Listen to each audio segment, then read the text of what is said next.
Bismillahirrahmanirrahim. Assalamualaikum warahmatullahi taala wabarakatuh.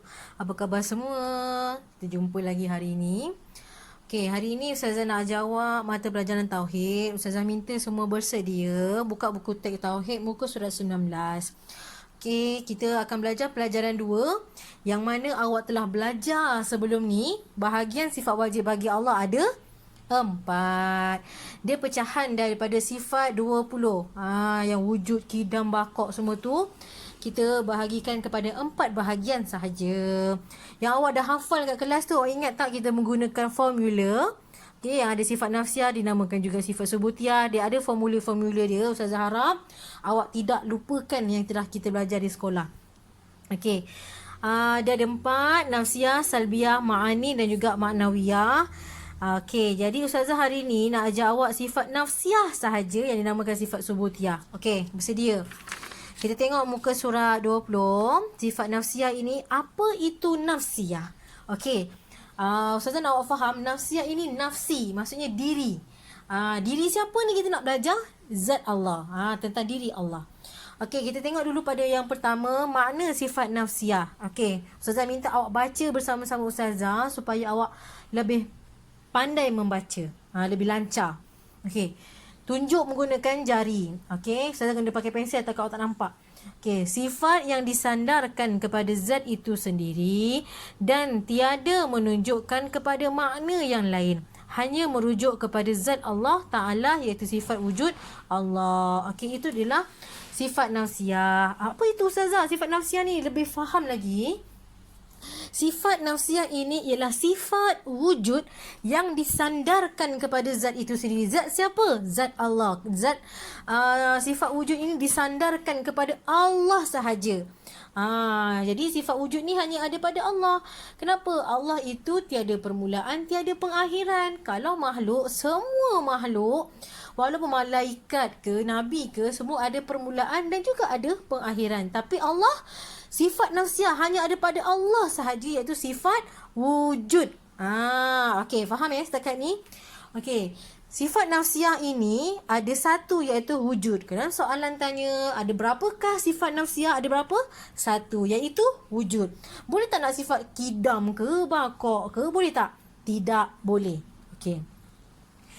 Untuk keterangan dia, wujud itulah yang dikatakan nafsiah bagi zat Allah. Yang ini sifat yang tetap bagi zat selagi ada zat, tidak kerana dengan sebab yang lain. Ya, wujud itu dikatakan nafsiah bagi zat Allah. Maksudnya zat tu bermaksud sifat nafsiah ni sifat wujud yang tetap bagi Allah.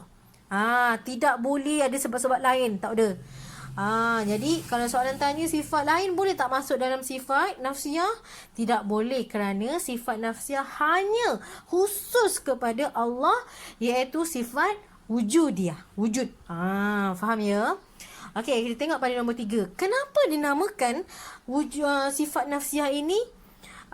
Kenapa dinamakan? Sebab sifat wujud dinamakan sifat nafsiah. Kenapa? Wujud itu, sifat wujud itu menunjukkan kepada diri. Kepada diri Allah. Tidak kepada yang lain dan tidak boleh dipisahkan sifat wujud itu daripada zat Allah.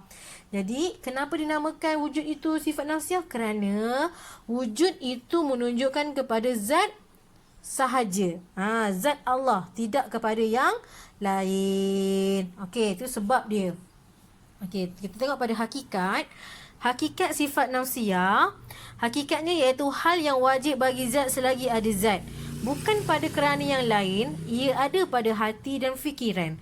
Tetapi tiada pada luar fikiran, iaitu kharij. Ia dinamakan juga sifat subutiah. Okey, sifat nafsiah ini juga dikenali sebagai sifat subutiah, seperti mana yang telah awak hafal sebelum ini. Ya, sebab tu Ustazah suruh awak hafal kan? Tengok. Sifat nafsiah dikenali sebagai sifat subutiah. Dia mesti soal juga. Okey. Jadi kita akan belajar apa itu zihnu, apa itu kharij. Dalam soalan dia akan tanya pengertian zihnu, pengertian kharij. Ini jawapan dia.